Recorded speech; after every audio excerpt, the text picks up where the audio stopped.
MP के 17 धार्मिक शहरों में शराब बैन। मुख्यमंत्री मोहन यादव कैबिनेट का अहम फैसला। उज्जैन, ओंकारेश्वर, महेश्वर सहित 17 धार्मिक स्थान शामिल। प्रदेश के मंत्रियों को मिला तबादलों का अधिकार। किसानों के लिए भी कैबिनेट में लिए गए अहम फैसले। हेलो दोस्तों, रंगे हाथ चैनल में आपका स्वागत है। मैं हूं अकील अंसारी। मध्य प्रदेश सरकार ने राज्य के धार्मिक और पवित्र नगरों में शराब की दुकानों को पूरी तरह बंद करने का ऐलान किया है। इस फैसले के तहत शराब की दुकानों को न केवल बंद किया जाएगा बल्कि उन्हें अन्य स्थानों पर भी स्थानांतरित नहीं किया जा सकेगा। यह निर्णय स्थायी रूप से लागू किया जाएगा। मुख्यमंत्री मोहन यादव की अध्यक्षता में महेश्वर के ऐतिहासिक किले में कैबिनेट बैठक में प्रदेश के विकास के साथ सामाजिक, सांस्कृतिक और आर्थिक नीतियों को आगे बढ़ाने के उद्देश्य से कई महत्वपूर्ण घोषणाएं की गई हैं। बैठक की शुरुआत नर्मदा पूजन और अहिल्या माता की राजगद्दी को नमन करने के साथ हुई। मुख्यमंत्री ने इसे राज्य की गौरवशाली परंपरा और सामाजिक समरसता को बढ़ावा देने का प्रयास बताया।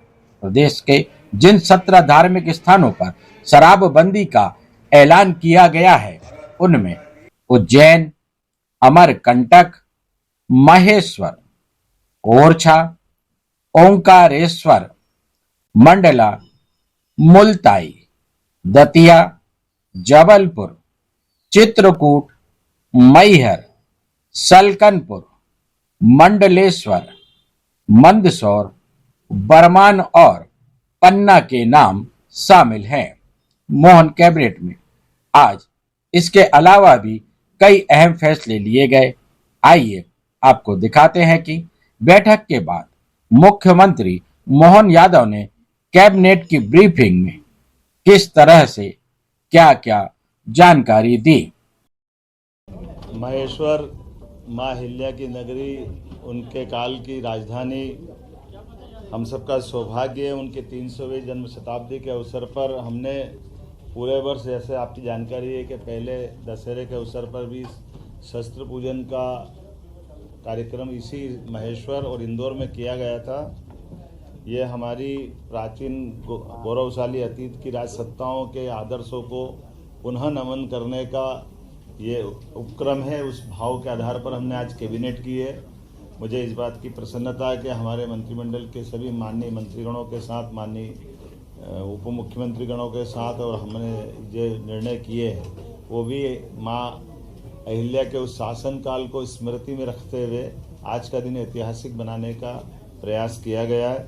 मुझे इस बात की प्रसन्नता है कि आज जब हम यहाँ अहिल्या माता की नगरी में आए तो सबसे पहले हम माँ अहिल्या के उस किले में उनकी राजगद्दी को नमन करते हुए माँ नर्मदा के पूजन आशीर्वाद के बाद मीटिंग में गए, और ख़ास करके दोनों पक्ष के, हमारे होलकर वंश के यहाँ के रिचर्ड साहब जो वर्तमान में राजगद्दी के उत्तराधिकारी हैं, और माँ अहिल्या के मायका पक्ष से हमारे राम शिंदे जी जो चेयरमैन महाराष्ट्र लेजिस्लेटिव काउंसिल के भी माननीय अध्यक्ष हैं, वो हमारे बीच मौजूद हैं और मौजूद थे, जिनके आधार पर हमने अहिल्या माता के दोनों वंशों से जुड़ कर के इस भावना को प्रकटीकरण किया है।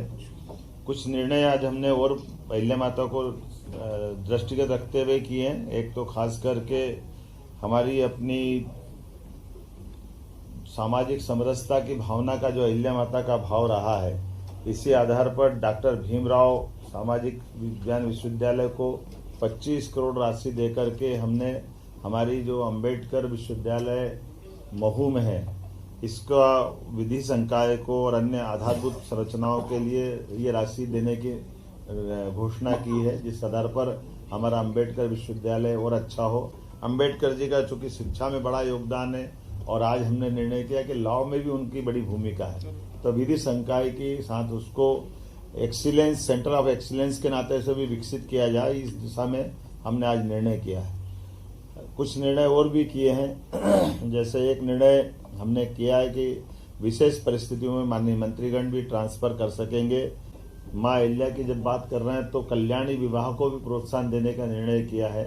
हमारी विधवा बहनें या परित्यक्ता बहनें अपना पुनर्जीवन एक विवाहित रूप में आगे निकाले। इसलिए मुख्यमंत्री कन्यादान योजना तो चलेगी, लेकिन खासकर हमारी सरकार इस दिशा में कल्याणी बहनों के जीवन को बेहतर बनाने की दिशा में पूरे प्रदेश में इस अभियान चला करके इसमें प्रति विवाह 2 लाख की धनराशि जो हमारी इस योजना का हिस्सा रहेगी, इस पे हम काफ़ी काम करने वाले हैं। हमने आज अपने 3 नए जिलों में हमने चिकित्सालय की बात की है, तो पीएम एयर टैक्सी के माध्यम से कल जो आर्गन डोनेशन का बड़ा प्रयोग हुआ है भोपाल में, जहां हमने ग्रीन कॉरिडोर बनाकर जबलपुर से एयर टैक्सियों का उपयोग करते हुए दोनों तरह से ब्रेन और हार्ट ट्रांसप्लांट करने में सफलता पाई है। ये बड़ा निर्णय है। मैं मान के चलता हूं कि हमारा चिकित्सा विभाग और ये जो शासन की योजनाओं के समेकित रूप से इसी प्रकार के प्रयास चलना चाहिए। आज एक और निर्णय हमारा किसानों से संबंधित हुआ है। हमारी लोकमाता के जमाने में भी उनने किसानों को कुएं से पानी लेकर के खेती को प्रोत्साहन देने के निर्णय किए थे और बगीचे लगाने के लिए प्रेरित किया है। हमारी सरकार ने भी निर्णय किया है कि हमारे अपने किसान जो अस्थायी विद्युत पंप के लिए अभी हम पे निर्भर रहते हैं, ऐसे लगभग 2 लाख किसानों को 3 हार्स पावर से लगा करके 7.5 हार्स पावर तक 10% की राशि वो देंगे, तो उसको पूरा पंप हमारी तरफ से दिया जाएगा। एक तरह से बिजली फ्री हो जाएगी। ये बहुत बड़ा निर्णय है, जिसके आधार पर किसानों को अपने लिए खुद के सोलर पंप के माध्यम से उनको बिजली की उपलब्धता उनके आत्मनिर्भर बनाएगी। अस्थायी पंप धारकों को ये बड़ी मदद देने का आज निर्णय किया है। मैं उम्मीद करता हूँ इसी के साथ साथ जो एक बड़ा निर्णय हुआ है मंत्रिपरिषद के माननीय मंत्रीगणों के बीच में, कि हमारे बीच में ये जो कल डॉक्टर भीमराव अंबेडकर सेतु की जो सौगात भोपाल में दी है, इसके बाद 180 करोड़ की लागत से एक नया सेतु और भोपाल के लिए मंजूर किया गया है, बावड़िया कला। ये हमारी श्रीमती कृष्णा गौड़ जी की विधानसभा के पास का हिस्सा है, लेकिन यातायात की दृष्टि से इसका बड़ा एक लाभ मिलेगा। तो कुल मिलाकर के जब ग्लोबल इन्वेस्टर समिट हम कर रहे हैं भोपाल में, तो भोपाल की होने वाली ग्लोबल इन्वेस्टर समिट का भी प्रेजेंटेशन पावर प्रेजेंटेशन के माध्यम से पूरा माननीय मंत्रीगणों के सामने सीएस और पीएस ने रखा है। जब हमारे प्रधानमंत्री 24 तारीख को पधार रहे हैं, तो 24 और 25 के होने वाली ग्लोबल इन्वेस्टर समिट में वो कैसे सफल हो, सब विभागों का तालमेल कैसे हो, हमारा राज्य लाभान्वित कैसे हो, ऐसे अलग अलग प्रकार की और 25 से ज़्यादा नीतियों को भी ला करके हमने आज कैबिनेट में 2 नीतियों से शुरुआत की। हर विभाग की सुगमता के साथ व्यापार व्यवसाय में बढ़ावा देने वाली और कुल मिलाकर के राज्य की अनुकूलता से बाकी लोग लाभान्वित कैसे हो और राज्य भी लाभ कैसे उठाए, इस दिशा में हमने बड़ा निर्णय किया है। हमने तय किया कि धीरे धीरे करके राज्य से आगे जा करके शराबबंदी की तरफ राज्य बढ़े। उस सिलसिले में हमने नीतिगत निर्णय लिया कि पहले चरण में जो 17 हमारे अलग अलग प्रकार के नगर हैं, उन नगर से नगर पालिका, नगर परिषद, नगर पंचायत, इनके अंदर शराब की दुकानें बंद कराएंगे और इन दुकानों को दूसरी जगह शिफ्ट भी नहीं करेंगे। ये हमेशा के लिए बंद कराने का इसमें निर्णय किया है।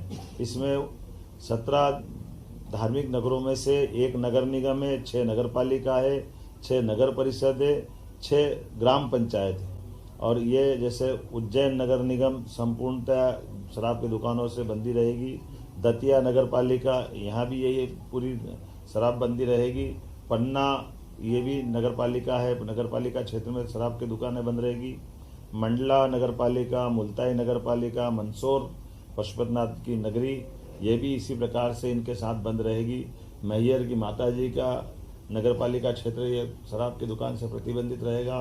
ओंकारेश्वर की नगर परिषद, महेश्वर की नगर परिषद, मंडलेश्वर की नगर परिषद, ओरछा और चित्रकूट की नगर परिषद और अमरकंटक, खास करके चित्रकूट और अमरकंटक हम सब ध्यान दें इस मामले में। ये हमारी धार्मिक आस्था के वैसे सभी केंद्र हैं, ये सभी नगर परिषदों में हमने शराब की इसी नीति के आधार पर दुकानें बंद करने का निर्णय किया है। हमारी नगर परिषद के बाद ग्राम पंचायत सलकनपुर, जहाँ सलकनपुर माता का मंदिर है, इस पंचायत से भी शराब की दुकानें बंद कराएंगे। बरमान कला ग्राम पंचायत, लिंगा ग्राम पंचायत, बरमान खुर्द ग्राम पंचायत, कुंडलपुर ग्राम पंचायत और बांदकपुर ग्राम पंचायत, ये ग्राम पंचायतों से भी हम शराब की दुकानें बंद करेंगे। आपकी जानकारी में रहे कि मां नर्मदा के तट के दोनों तरफ के 5 किलोमीटर के दायरे में शराबबंदी की जो पूर्वत पॉलिसी है, उस पॉलिसी को भी हम जारी रखेंगे। नारी सशक्तिकरण की दिशा में हमारे यशस्वी प्रधानमंत्री की जो भावना है, गरीब, महिला, किसान और युवा, ऐसे में युवा और किसान की पॉलिसियां हमने मिशन मोड में पिछली कैबिनेट में लाए थे। आज ये नारी सशक्तिकरण की दिशा में हमारे कैबिनेट का पहला ही एजेंडा था, जब हम अपनी बहनों की ज़िंदगी में बेहतर से बेहतर सरकार क्या मदद कर सकती है और स्त्री सशक्तिकरण का ये सबसे सक्षम उदाहरण राज्य बने, इस दिशा में हमने आज खासकर महिलाओं की सामाजिक आर्थिक विकास के उद्देश्य के लिए विमेन लीड डेवलपमेंट प्रयास के आधार पर हमने ये पूरा योजना बनाई है, जिसमें शिक्षा, स्वास्थ्य, पोषण, आर्थिक विकास और सुरक्षा, साथ ही साथ महिलाओं और बालिकाओं की विभिन्न सरकारी सेवाओं में पहुंच निश्चित हो, महिलाओं के आर्थिक स्वावलंबन, समाज में आर्थिक भागीदारी बढ़ाने के एकीकृत प्रयास करना, समाज में महिला और बालिका की सकारात्मक व्यवहार हेतु परिवर्तन, पुरुष संवेदनशीलता बढ़ाना, ये ऐसे कई प्रकार के कामों के साथ हमने मिशन मोड में चलने का प्रयास किया है, जिसमें मिशन के प्रमुख लक्ष्य में जन्म के समय लिंगानुपात 5 अंक प्रति हजार की वृद्धि में वृद्धि करना,